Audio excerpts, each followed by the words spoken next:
नमस्कार दोस्तों, आपका हमारे चैनल पर स्वागत है। दोस्तों, आज की इस वीडियो में हम लेकर आ रहे हैं कहानी डिप्टी कलेक्ट्री।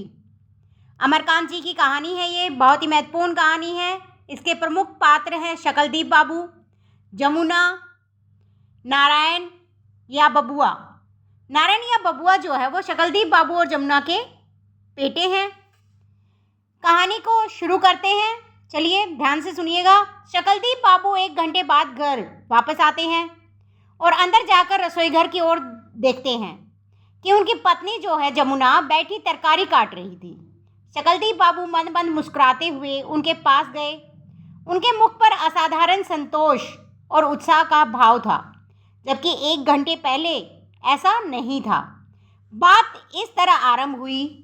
शकलदीप बाबू सवेरे अपने कमरे में बैठे थे कि जमुना ने 2 जलेबियां नाश्ते में रख दी और उन्हें बताती है कि 2-3 दिन से बबुआ बहुत उदास रहती है। बबुआ कौन? उनका बेटा नारायण। वह बताती है कि बबुआ डिप्टी कलेक्ट्री के फॉर्म भरना चाहता है। 2-3 दिन में फीस भरने की तारीख बीत जाएगी। बबुआ शकलदीप बाबू का बड़ा लड़का नारायण है। उसकी उम्र लगभग 24 वर्ष की थी। 4 साल से बहुत सी परीक्षाओं में बैठने, एमएलए की सिफारिश लगाने के बाद भी उसे कोई नौकरी नहीं मिली थी। 2 बार डिप्टी कलेक्ट्री के इम्तिहान में भी बैठ चुका था। उसे विश्वास था कि इस बार वह पास हो जाएगा। शकलदीप बाबू मुख्तार थे, पर उनकी उम्र के कारण मुख्तारी जो है वो चल नहीं रही थी। अब क्योंकि आखिरी तारीख आ गई थी तो शकलदीप बाबू के पास जो पैसे नहीं थे, इसीलिए वे गुस्सा होते हैं कि 2 बार डिप्टी कलेक्ट्री में वे भर चुके हैं फार्म और अब फिर से भरना चाहते हैं। अब पैसे न होने के कारण उन्हें गुस्सा भी आता है। शकलदीप के पास पैसे नहीं थे फॉर्म भरने के। वे कहते हैं कि गारंटी ही क्या है कि इस दफ़े बापू साहब ले ही लिए जाएंगे।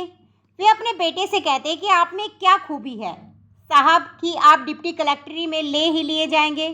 3rd क्लास बीए पास हैं। 24 घंटे मटर गश्ती आप करते हैं। दिन रात सिगरेट आप फूकते हैं।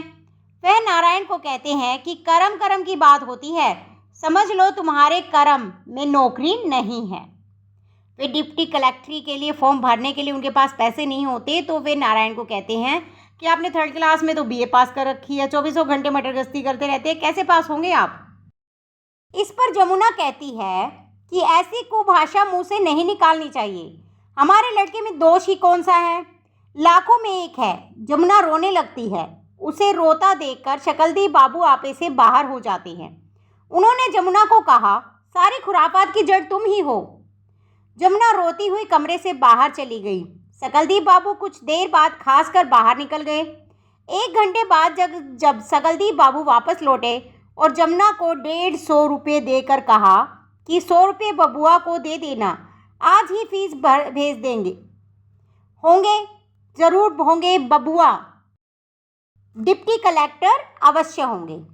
अब जब उनके पास पैसे आ गए, किसी ने उनको पैसे दे दिए उधार, तो उन्हें उम्मीद हो गई। वह लाकर पैसे जमुना को दे देते हैं 150 रुपये और कहते हैं 100 रुपये बबुआ को दे देना कि फीस भर देंगे। अपने बबुआ जरूर एक न एक दिन कलेक्टर बनेंगे। नारायण ने उसी दिन फीस और फॉर्म भर दिए। दूसरे दिन प्रातःकाल ही शकलदीप की नींद उचट गई। उन्होंने देखा नारायण ध्यानपूर्वक पढ़ रहा था। वह बहुत खुश हुए, उनमें उत्साह भर गया। बड़ी सुबह ही स्नान कर लिया। जमुना को लगा कोई चोर है, क्योंकि जो शकलदीप है वो रोज़ लेट उठते थे, लेकिन आज बहुत जल्दी उठ गए। तो जमुना सोचने लगी कि कोई चोर वोर है। लेकिन जब शकलदीप को आकाश की ओर निहारते देखा तो आश्चर्यचकित हो गई। शकलदीप बाबू ने प्रश्न किया, नारायण की अम्मा, आजकल तुम्हारा पूजा पाठ नहीं होता क्या? उसने भी प्रत्युत्तर दिया, हम लोगों को पूजा पाठ से क्या मतलब, हमको तो नरक में ही जाना है। जिनको सरक जाना हो वह करे। अब वह भी उनके साथ मस्करी करती है। शकलदीप बाबू कहते हैं, सुनते हैं सच्चे मन से राधा स्वामी की पूजा करने से सभी मनोरथ सिद्ध हो जाते हैं। जमुना कहती है, मन में नाम लेने से भी सभी मनोरथ पूरे हो जाते हैं। शकलदीप बाबू बबुआ के लिए नाश्ते में हलवा बनाने को कहती हैं। अब शकलदीप बाबू को जब पता चलता है कि बबुआ सुबह जल्दी उठकर पढ़ना शुरू कर दिए हैं तो बड़े खुश होते हैं, तो उनको हलवा बनाने के लिए कहते हैं जमुना को। शकलदीप बाबू बाहर पेड़ के नीचे मेज़ और कुर्सियां लगाकर बैठ गए। पहले वो कमरे में बैठते थे, लेकिन अब बच्चे को डिस्टर्ब नहीं करना चाहते, इसीलिए वो मेज़ कुर्सियाँ बाहर एक पेड़ के नीचे लगाकर बैठ जाते हैं। शाम को देर से घर पहुँचे और बबुआ के लिए 2 सिगरेट भी ले आए। अब जब पढ़ते हुए देखे तो बड़े खुश हुए। नारायण पूरा दिन पढ़ने के लिए बाहर टहलने गया हुआ था। तब शकलदीप बाबू ने उसके कमरे की सफाई कर दी।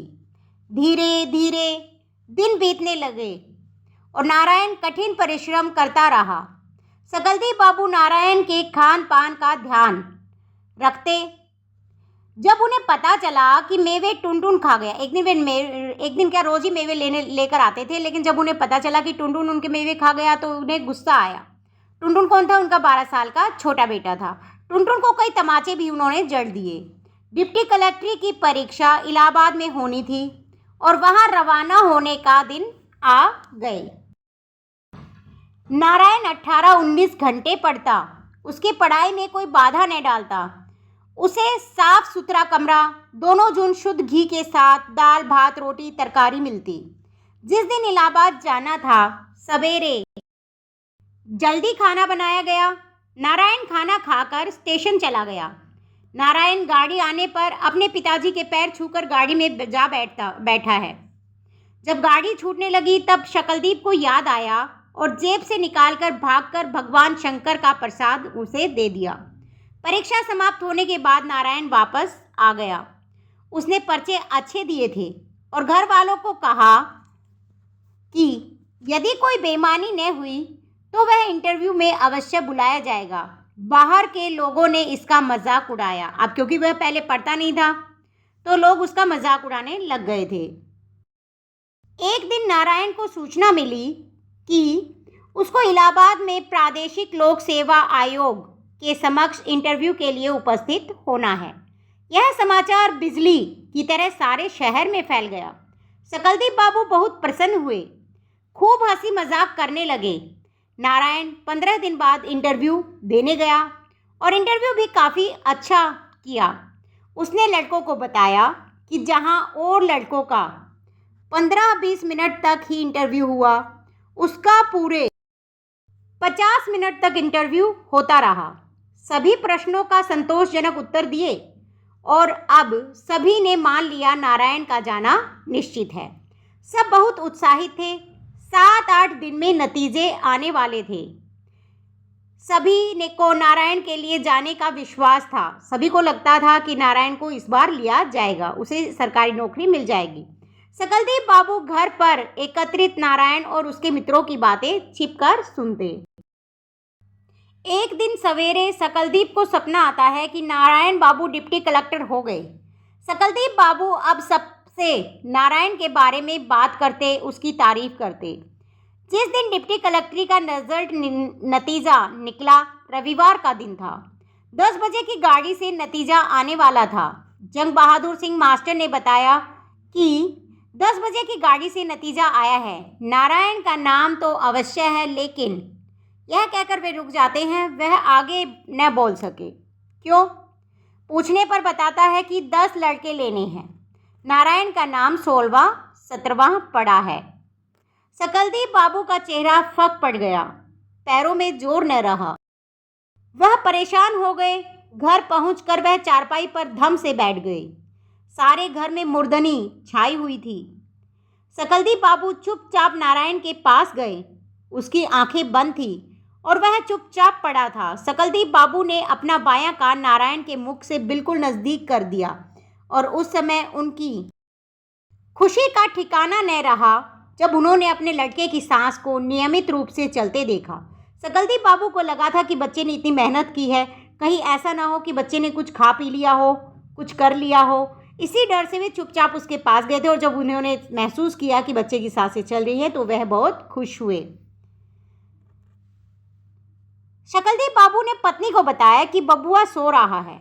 वह आगे कुछ न बोल सके। उनकी आंखें भर आई थी। वह दूसरी ओर देखने लगे।